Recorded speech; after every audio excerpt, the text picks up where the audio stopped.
Nasihatnya itu yang banyak sekali ya tentunya ya nasihat dari Gisel. Tapi yang paling tertancap itu salah satunya ya ini. Menjadi baik itu gampang. Hanya diam saja kita sudah bisa menjadi baik. Tapi yang lebih baik adalah menjadi bagaimana kita bisa menjadi orang yang bermanfaat. Gisel itu punya kayak semacam apa ya?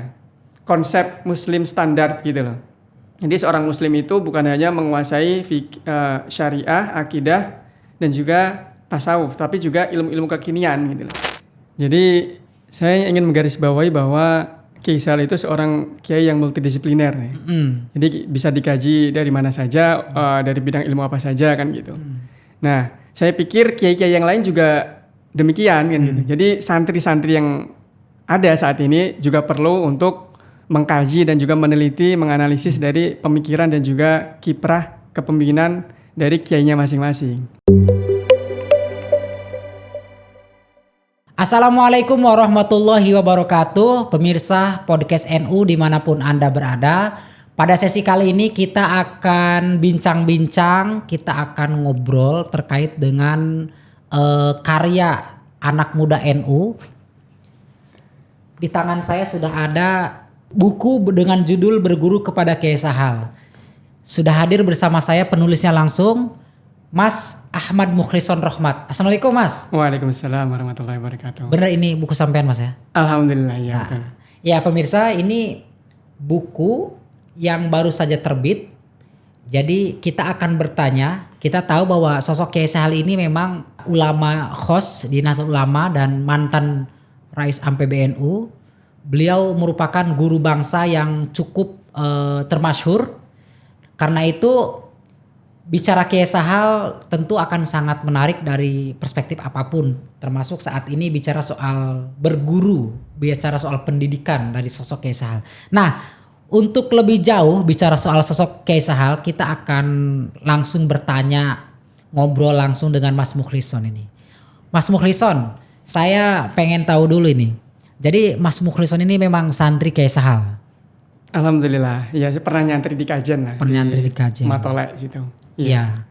Jadi di situ kemudian Mas Mukhlison mengenal sosok Kiai Sahal. Sebetulnya sebelum nyantri di sana juga sudah kenal kan, saya dari Pati juga kan. Okay. Jadi ya orang-orang Pati dan sekitarnya pasti tahu, dan apalagi secara nasional kan Kiai Sahal kan tokoh nasional kan ya. Jadi banyak juga yang kenal. Nah, saya sebagai salah satu anak kecil di desa tentu sangat kenal sekali dengan Kiai Sahal kan gitu. Sehingga saya memutuskan untuk nyantri di sekolahnya itu. Oke. Tahun berapa Mas Mukhlison masuk? Waduh, kelihatan tua dong nanti. Apa-apa dong. Kan udah punya karya. Ya, tahun 2007 kalau nggak salah itu ya. Itu masuk MA. Masuk, ya. MA 2007. Ya, masuk MA. Keluar 2011. 2010. Oh, 10 ya. Tapi uniknya kalau di sana itu tidak menggunakan kalender Masih ya. Di sana itu mengeluarnya itu Hijriah. Oh. Jadi kita masuk itu Syawal. Jadi 2 bulan sebelum puasa itu sudah selesai semua. Jadi 2 bulan puasa full itu libur kita. Jadi pakainya itu, jadi tidak sama dengan sekolah-sekolah umum. Oke. Mas Mukhlison, apa istimewanya Kiai Sahal sehingga kemudian Mas Mukhlison menulis buku tentang beliau? Secara spesifik saya menulis Kiai Sahal ini tentang Kiai Sahal dan juga pendidikan Islam ya. Iya. Karena seperti yang saya teliti atau riset sebelumnya bahwa banyak orang, ada beberapa penelitian atau tulisan tentang Kiai Sahal dan fikih sosial. Karena selama ini kan Kiai Sahal kan dikenal sebagai ahli fikih sosial kan. Tetapi tentang pendidikan Islam ini saya pikir masih sangat kurang sekali. Kurang yang meneliti itu. Nah, iya sangat kurang. Kalaupun ada misalnya itu tidak komprehensif gitu. Nah, saya ingin menonjolkan dalam tanda kutip sisi lain dari seorang Kiai Sahal, bahwa beliau adalah seorang pemikir dan juga praktisi pendidikan yang visioner gitu loh. Jadi beliau kan ini memimpin 3 lembaga pendidikan Islam. Jadi perguruan Islam Matul Falah, kemudian pesantren Maslakul Huda, dan satu lagi perguruan tinggi INISNU Jepara, Institut Islam Nahdlatul Ulama Jepara itu. Oke. Oke, Mas Mukhlison, berarti memang buku ini ditulis Mas Mukhlison beriringan dengan tesis ya berarti ya? Iya betul. Ya, tesis ya. Ya. Waktu nulis buku ini apa tantangan yang dihadapi waktu itu? Apa kesulitannya? Kemudian apakah dari referensi nyata atau apa? Kalau untuk referensi alhamdulillah sangat cukup sekali. Cukup. Kemudian untuk tantangannya karena pada saat itu kan COVID. Jadi saya meneliti pada tahun pertengahan 2021 hingga 2022 ya. Itu kan COVID sekali kan. Jadi ketika saya mau meneliti saya terinfeksi COVID sama keluarga lah ya. Iya. Sekarang keluarga. Kemudian ketika saya sembuh, beberapa narasumber saya yang terkena COVID. Jadi kan agak molor juga gitu. Kemudian yang kedua tantangannya karena pada saat itu kan istri saya juga sedang menulis tesis kan. Oke. Sementara kita sudah punya anak kecil kan, anak balita. Jadi harus berganti waktu. Misalnya kayak kalau Senin saya pergi kampus untuk nulis tesis. Kemudian Selasa istri, Rabu saya, Kamis istri. Jadi gantian-gantian gitu sih. Wah, menarik ya. Jadi dengan lahirnya karya yang sangat luar biasa, ada cerita-cerita di baliknya. Iya. Nah, tapi begini, saya juga pengen tahu ini, Mas Mukhlison kan nyantri di sana. Tentu sudah sering melihat sosok Kiai Sahal dan waktu itu sudah menjadi tokoh nasional ya. Iya, tentunya. Nah, pernah nggak Mas Mukhlison menyaksikan misalnya dalam kondisi tertentu Kiai Sahal itu memang sosok yang apa namanya yang benar-benar pekerja keras misalnya, terus kemudian komitmen untuk memberikan ya pendidikan yang sampai misalnya misalnya ya dalam kondisi apapun siap untuk ngasih pengajian misalnya. Pernah nggak mengalami momentum-momentum itu? Iya tentu. Sebagai santri Kajen saat itu kan kalau Kiai Sahal kan pada saat saya nyantri di Kajen itu Kiai Sahal sudah tidak mengajar di Matolek ya. Jadi tapi Kiai Sahal ngajar di pesantrennya pada saat posonan, pada puasa itu. Apa yang jadi, menarik di sana waktu itu? Kiai Sahal itu sangat gigih sekali atau kuat sekali gitu loh. Memberikan pengajaran, mengaji dari pagi, siang, sore, bahkan hingga malam itu. Jadi sangat konsisten sekali, istiqomah dan fisiknya itu kuat meskipun sudah sepuh gitu lah. Oke. Bahkan tidak pakai kacamata gitu. Ngajinya tidak pakai kacamata. Kalau yang sekarang kan sudah banyak ya, yang muda aja pakai kacamata ya. Oke, jadi itu. Tapi secara umum Kiai Sahal itu masih diingat nggak nasihat apa aja yang disampaikan ke santri-santrinya? Nasihatnya itu yang banyak sekali ya tentunya ya nasihat Kiai Sahal. Tapi yang paling tertancap itu salah satunya ya ini. Menjadi baik itu gampang. Hanya diam saja kita sudah menjadi baik. Tapi yang lebih baik adalah menjadi bagaimana kita bisa menjadi orang yang bermanfaat kepada orang sekitarnya gitu. Itu yang diingat dan dilakukan banyak santrinya kayaknya ya. Tentunya. Diimplementasikan. Iya, menjadi inspirasi. Oke, kita kembali ke soal buku nih Mas Mukhlison. Sebenarnya dari buku Berguru kepada Kiai Sahal ini apa yang ingin ditampilkan, yang ingin disampaikan Mas Mukhlison lewat buku ini? Saya ingin menampilkan sosok Kiai Sahal sebagai seorang pemikir dan juga praktisi pendidikan yang visioner. Jadi kan selama ini Kiai Sahal dipotret sebagai seorang ahli fikih. Padahal Kiai Sahal itu kan seorang tokoh yang multidisipliner, interdisipliner. Jadi menguasai banyak hal, menguasai banyak ilmu. Nah saya sebagai salah satu santrinya ingin memotret sisi-sisi yang belum tersorot oleh kamera selama inilah kan gitu. Dan dalam penelitian itu terungkap? Alhamdulillah terungkap. Iya. Hasilnya begitu ya? Hasilnya. Itu salah satu indikasinya ya lembaga-lembaga yang pernah dipimpin Kiai Sahal eksis hingga hari ini bahkan sangat berkembang sekali. Karena Kiai Sahal bukan tipe kiai yang tipenya itu satu orang satu suara itu bukan, tetapi sistem ya. Kiai Sahal itu menerapkan sistem sehingga siapapun yang memimpin nantinya pasti akan berkembang. Sistemnya terus. Gimana itu kalau boleh tahu? Misalnya pada tahun 60-an itu kan, Kiai Sahal itu kan pada saat itu kan di pesantren-pesantren belum ada yang namanya SK guru kan. Jadi Kiai Sahal menerapkan yang namanya SK guru di pesantren tradisional. Yaitu salah satu untuk tertib administrasi lah. Ya, salah satunya itu. Tetapi tidak semua guru menerima inovasi-inovasi Kiai Sahal itu. Iya. Karena apa? Karena dianggap nanti SK itu akan mengurangi kelunturan akan melunturkan keikhlasan guru dalam mengajar. Padahal maksud dan iktikat Kiai Sahal itu bukan untuk itu. Untuk menertibkan saja gitu, agar menjadi lebih terkelola sebagai sebuah lembaga pendidikan ya. Iya betul. Berarti memang lembaga pendidikan yang dirintis oleh Kiai Sahal ini dari mulai TK sampai perguruan tinggi ya? Atau iya, betul. Termasuk pesantren salafi gitu ya? Salafiyah. Ya, Salafiyah yang ya maksudnya yang dia tidak ada sekolah formalnya. Ada, iya ya betul.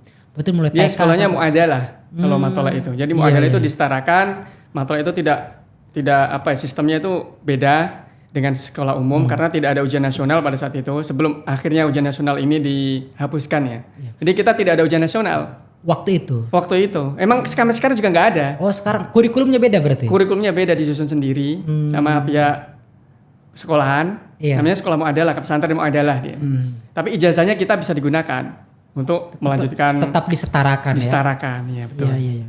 Tapi penamaannya tetap madrasah aliyah, madrasah Perguruan sanawiyah. tinggi. Nah, perguruan tinggi. Itu. Iya.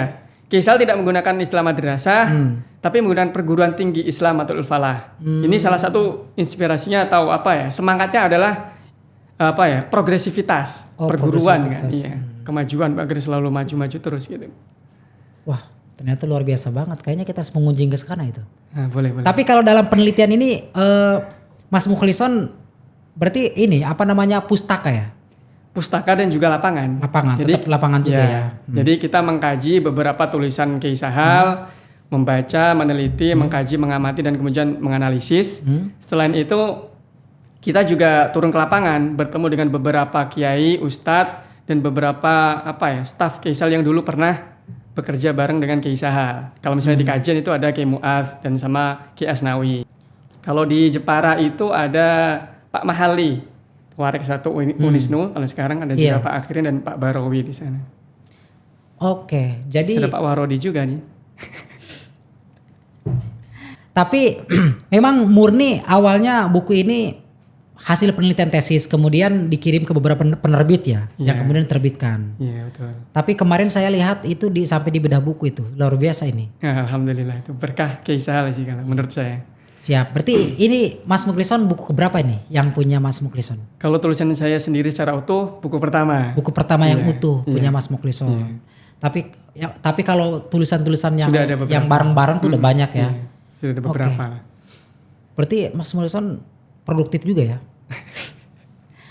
banyak karyanya ini. Jadi apa agendanya setelah ini? Selain ini kan sudah ada berarti di marketplace sudah banyak sudah ya. Ada. Sudah bisa dibeli ya. Bisa. Dan harganya berapa? Harganya nanti bisa japri lah. Okay. Atau enggak bisa langsung dicek di marketplace. Di marketplace. Iya, betul. Tapi yang pasti cetakan pertama ini. Cetakan pertama. 3.000 masih banyak berarti. Kemarin penerbit bilang ada 3.000 cetakan sih. Oke. Iya. Ada rencana bedah buku lagi nggak selain kemarin di Islamic Book Fair? Iya. Ya tentunya nanti kalau misalnya ada yang pihak-pihak lain yang ingin berkolaborasi, ya kita bisa melakukan bedah buku bersama. Gitu. Oke, Mas Mukhlison. Setelah Mas Mukhlison melakukan penelitian, kemudian juga kan memang mengenal sosok Kiai Sahal, mengenal itu sebagai santri ke Kiai maksudnya ya.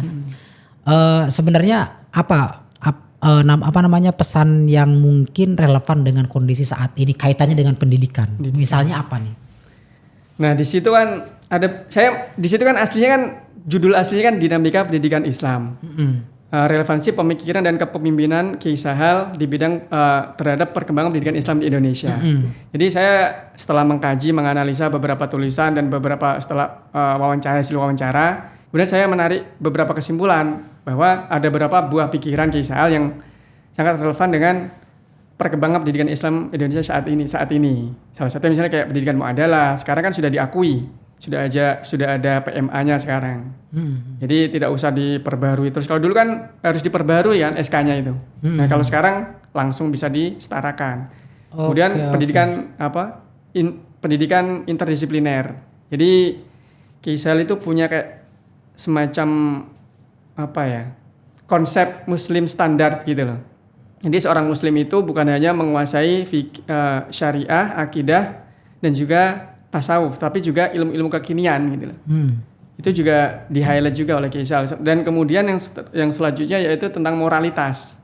Moralitas gimana tuh maksudnya? Nah, Kiai Sahal juga sangat menekankan bahwa lembaga pendidikan itu juga seharusnya bukan hanya mengajarkan ilmu, tapi juga bagaimana peserta didik itu menginternalisasi pengetahuan dan mempraktekannya menjadi laku gitu. Wah, ini relevan dengan kondisi kita sekarang ya. Betul, iya. Dimana ya kurikulum Merdeka aja sampai sekarang masih pro kontra kan. Jadi kalau misalkan pola dan pemikiran Kiai Sahal bisa dilaksanakan nih kayaknya sangat cocok ya, apalagi di lingkungan pesantren ya. Oke, tapi saya pengen nanya juga nih, mungkin lebih ke singkat aja soal sosok Kiai Sahal. Kalau misalkan Mas Mukhlishon sebagai etnograf, sebagai pengamat Mas, terhadap sosok seseorang, 5 kata dari sosok Kiai Sahal apa aja? 5 kata. 5 kata, misalnya apa-apa. Dan Istiqomah. kasih alasannya apa? Disiplin. Istiqomah. Iya. Alasannya apa? Ya beliau sangat istiqomah sekali dalam mengajar dan juga belajar nih. Sehingga menjadi seorang tokoh yang sangat disegani seperti itu. Terus yang kedua, Disiplin. kenapa disiplin? Beliau sangat on time sekali, bahkan in time ya, bukan hanya on time. Jadi sebelum waktu acara beliau sudah datang. Dan itu pernah menyaksikan langsung gitu ya? Bukan menyaksikan langsung, ketika saya wawancara dengan Kiai Asnawi. Oh, itu berdasarkan Ya, hasil penelitiannya. ada beberapa gitu. cerita juga dari senior di kajian juga kan. Bahwa ketika Kiai Sahal mau rapat misalnya jam sekian dan sementara yang lainnya belum ada, ya beliau akan menegur kan misalnya, atau enggak langsung pergi kalau misalnya yang lainnya belum datang kan gitu. Oke. Sampai kisinan sendiri lah kalau bahasa Jawanya orang-orang yang telat itu. Terus selain itu apa? Yang ketiga, tadi kan 5, baru 2 tadi. 3 apa? Disiplin, setelah disiplin. Senang belajar. Senang belajar. Senang belajar. Jadi Kiai Sahal itu waktu mudanya juga bukan hanya belajar kitab-kitab kuning saja ya. Turos saja, tetapi juga belajar tentang ketika di kajian itu belajar tentang bahasa Belanda dengan anak kecamat dari Margoyoso. Kemudian waktu nyantri di Bendo di Pare itu, Kiai Sahal juga belajar tentang manajemen, bahasa Inggris dan lain sebagainya. Oke.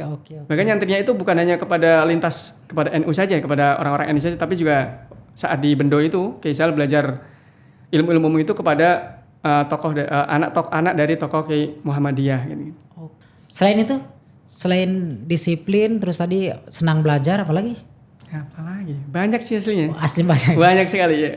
Tapi yang paling itu yang tergambar 3 tadi ya. Iya. Oke, jadi yang pertama itu tadi apa?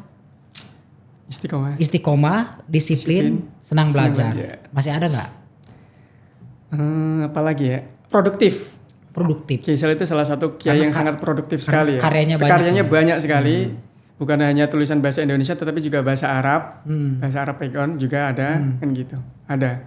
Jadi sangat produktif. Itu yang harus salah satu kita contoh sih itu.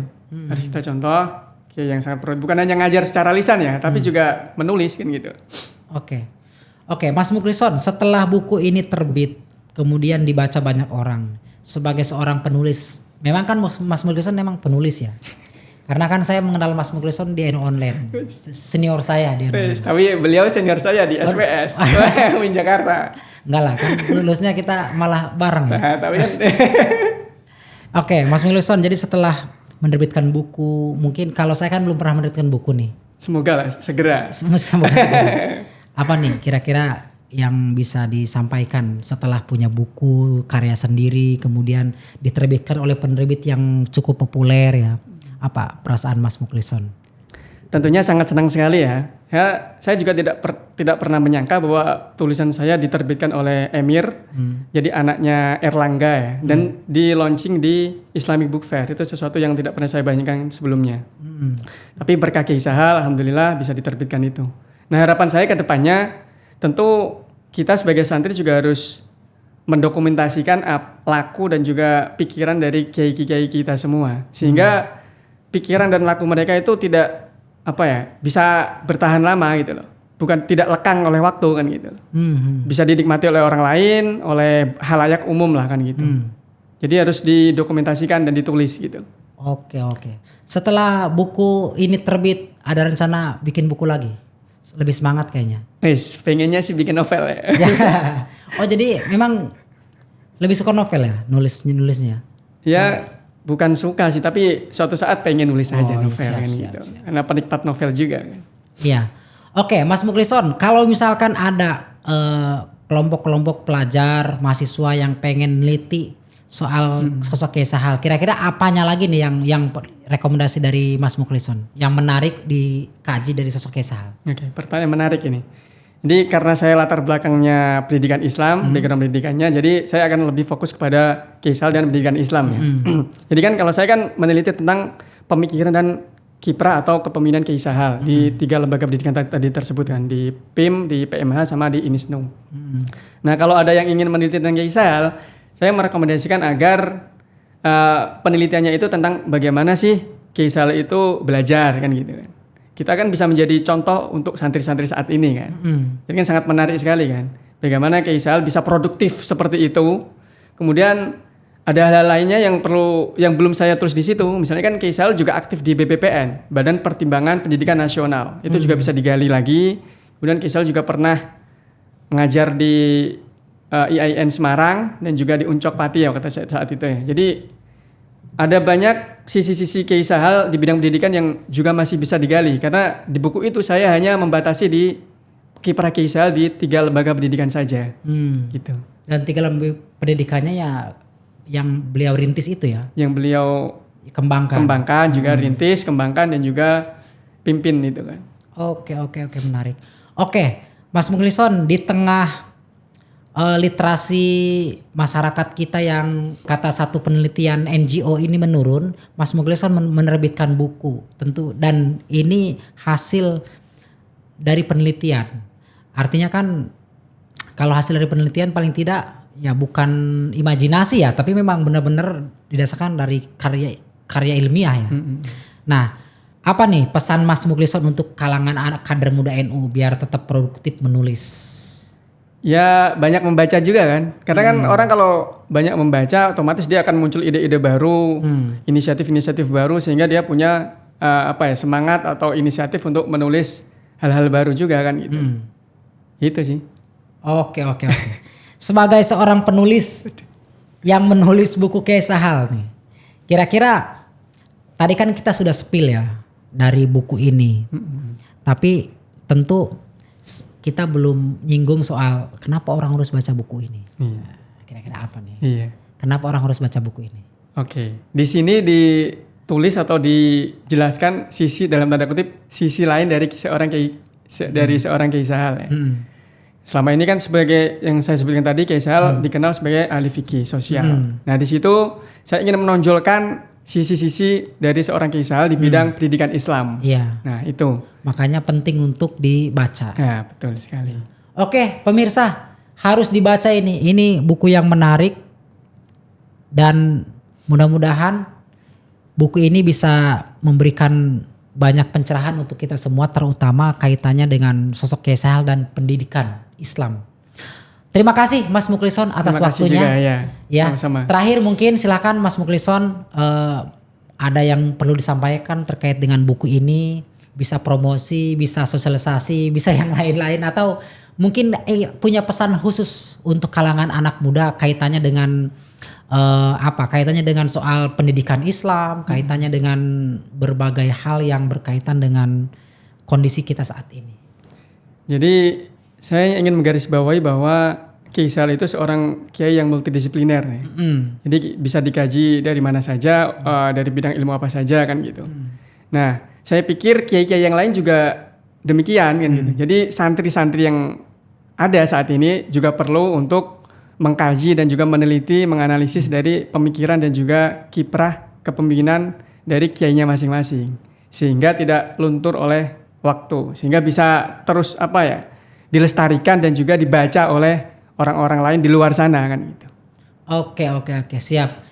Pemirsa, Suara NU, demikian perbincangan kami yang membahas terkait dengan buku Berguru kepada Kiai Sahal. Mudah-mudahan kita semua mendapatkan manfaat dari perbincangan ini. Terima kasih. Wallahul muwaffiq ila aqwamit thoriq. Wassalamualaikum warahmatullahi wabarakatuh. Waalaikumsalam warahmatullahi wabarakatuh.